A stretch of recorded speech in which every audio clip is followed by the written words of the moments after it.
In just under 5 decades since becoming a sought-after exotic pet, Burmese pythons in Florida have not only exploded into one of the most dangerous invasive species, but have also risen to dominate the food chain without any natural predators.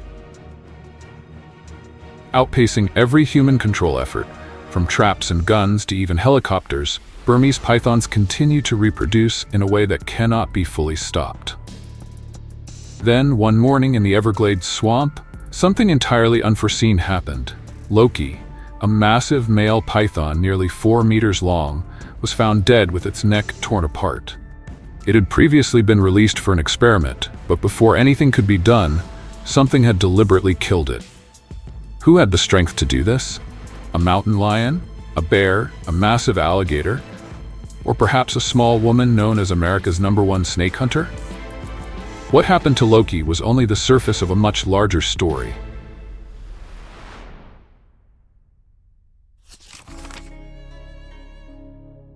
But before delving into the unusual death of Loki, it is necessary to look back at how Burmese pythons were able to become one of the greatest ecological disasters ever to occur in the United States. No one knows exactly how the first individuals appeared.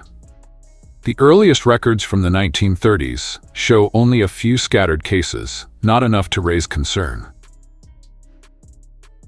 Everything truly changed in the 1970s, when the conditions for a large-scale invasion gradually began to take shape. Florida quickly became the capital of exotic pets.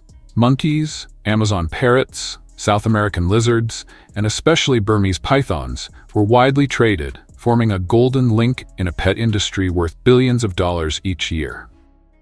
When young, pythons look beautiful and docile, with brown and gold patterns soft as silk, but they grow very quickly. A mature individual can reach 4 to nearly 5 meters in length and weigh from 20 to over 40 kilograms, far beyond what any domestic living space can control. And when a pet is no longer a pet, it becomes a problem. Thousands of people chose the easiest solution, releasing them into the Everglades. How stupid do you have to be to have released these things into the house or out of your house and into the wild? A warm environment, shallow water, dense vegetation, countless hiding places, and almost no predators capable of exerting real pressure on an adult python. In 1992, Category 5 Hurricane Andrew devastated Miami and inadvertently triggered a historical turning point. A reptile breeding facility was destroyed, releasing hundreds of pythons into the wild. This was not the root cause of the disaster, but it was the catalyst that accelerated the invasion beyond control. By 2000, Burmese pythons were confirmed to be successfully reproducing in the wild. Each female can lay between 30 and more than 80 eggs in a single breeding season, with hatching success rates reaching approximately 80% under Everglades conditions. Just 10 years later, by 2010, their numbers had exceeded 30,000 individuals. This invasive population did not grow gradually, it exploded exponentially. Of course, humans did not stand still, but whenever faced with a crisis, we hesitated and acted too slowly. It was not until 2017 that the United States enacted a nationwide ban on importing invasive species and launched programs such as the Python Challenge, paying by the hour, with bonuses based on size, and rewards reaching up to $30,000 per individual. When a human-created invasive species is destroying an entire ecosystem, is inaction truly a more ethical choice than eliminating it? Since then, more than 15,000 pythons have been removed from the Everglades. But in ecology, absolute numbers matter less than speed, and the reproductive rate of pythons is still far faster than humanity's ability to detect and remove them. Current estimates range from 100,000 to more than 300,000 individuals. No one can count them precisely. In the Everglades, pythons have been placed into nearly perfect conditions. As a result, they grow faster, larger, and more dangerous than pythons in their native Southeast Asia. Many individuals reach lengths of up to 6 meters, weigh as much as a cow, and move silently like ghosts through the swamp. In the United States, wild boar are the most destructive invasive nightmare and have exploded into a full-scale ecological crisis. With numbers reaching nearly 9 million individuals and continually evolving through every human mistake, they destroy wetlands, crops, and native habitats, causing an estimated $2.5 billion in damage each year. But in the Everglades, even this aggressive invasive species becomes prey.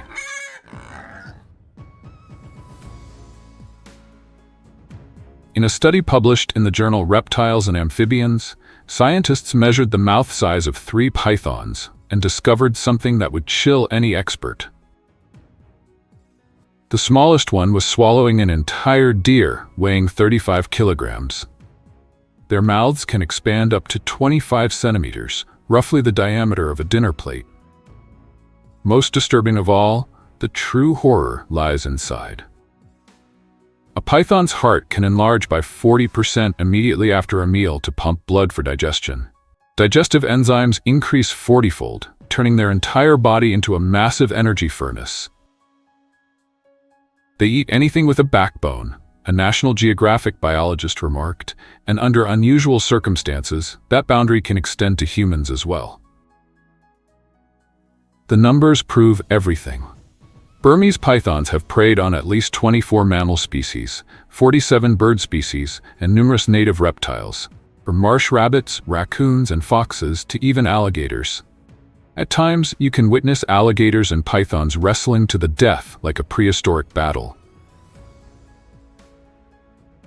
The result is a complete collapse of the ecosystem. A 2012 study recorded a 90% decline in raccoon populations. Marsh rabbits nearly wiped out, opossums disappearing by more than 99%, along with severe declines in foxes and ground-nesting birds. And it is important to remember that the Everglades is not just a swamp.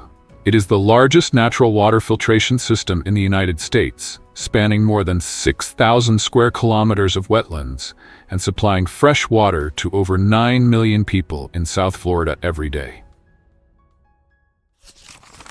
As the food chain collapsed, the entire system began to deform. For many years, scientists believed that Burmese pythons had no natural predators. To test that assumption, they decided to place their trust in a single python, Loki. Loki was not a random python. It was a healthy male that ranged widely, exactly the type biologists refer to as a Judas python. During the breeding season, male pythons follow the pheromones of females with remarkable precision. By attaching a GPS device to Loki, researchers hoped it would lead them to nesting sites where they could intervene before the next generation hatched. Loki became the perfect agent. Every GPS signal it transmitted was a clue. Then one day, that signal abruptly stopped. Loki's body temperature dropped sharply. No one could immediately explain what had happened. Clearly, it had encountered something unusual. This was not an accident, and it was certainly not the work of humans. Trail cameras later revealed the truth.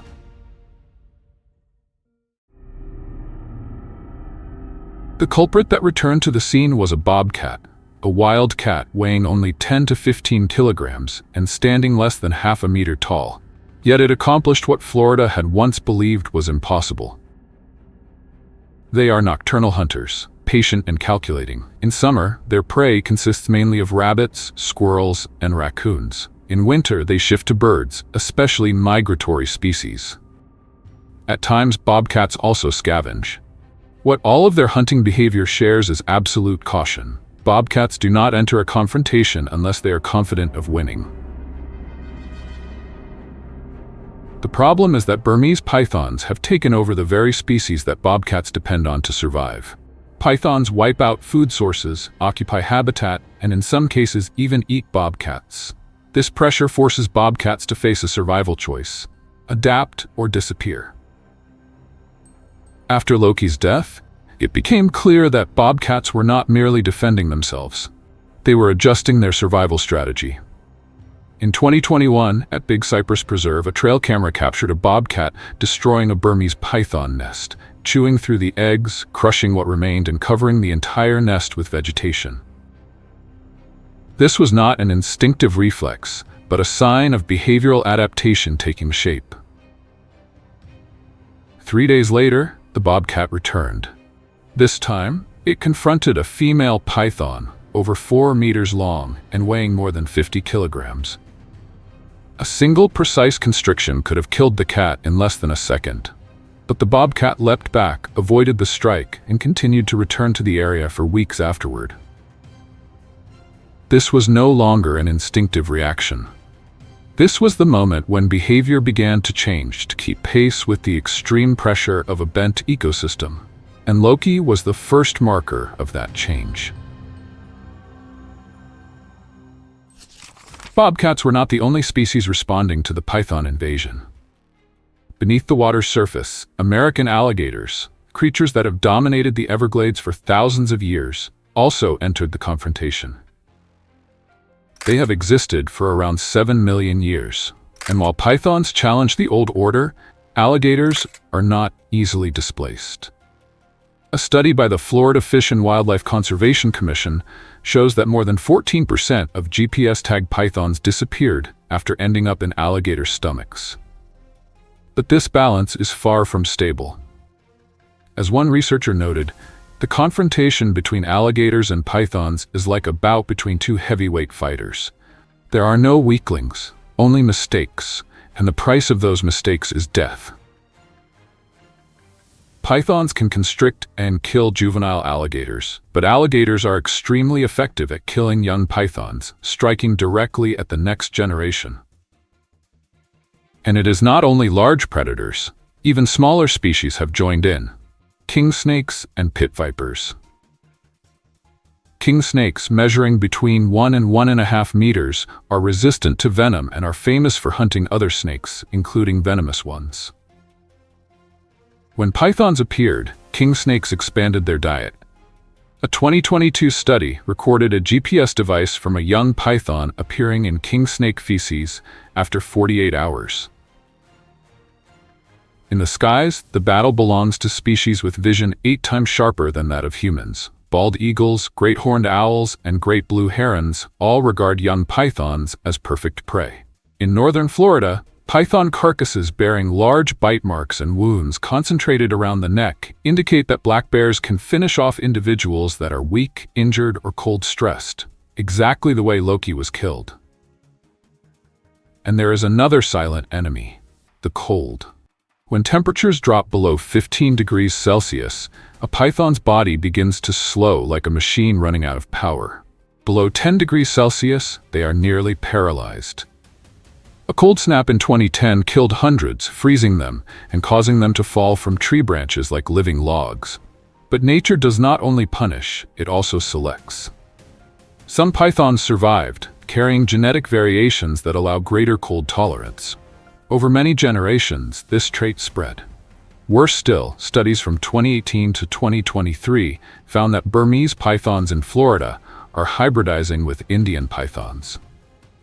Indian pythons tolerate cold better and are more adaptable, while Burmese pythons are larger and more aggressive. This unintentional hybridization has created what scientists chillingly call a super python. Stronger, smarter, and cold-tolerant, something pure Burmese pythons could never achieve. If this cold tolerance trait continues to spread, the python's invasive range will not stop at Florida. In the coming decades, they could expand into Georgia, Alabama, and even South Carolina. And in Florida, no one represents human intervention more clearly than Donna Khalil, a small-statured woman whom American media call the nightmare of Burmese pythons. Donna is the first certified professional python hunter in the United States. More than 1,000 pythons have been eliminated by her own hands. Donna grew up in a military family, raised among mangroves and the swamps of South Florida. While other children feared snakes, she observed them as if reading an open book. While others played with dolls, she ran through creeks, learning to read animal tracks and survive. When Florida called for hunters to join a pilot program in 2017, Donna did not merely sign up. She stepped in as if it were a mission she had been preparing for her entire life. In the first 3 months, Donna and her team captured 163 pythons, many over 5 meters long and weighing more than 60 kilograms. Today, Florida has around 100 paid python hunters, but among those names, Donna remains the standout.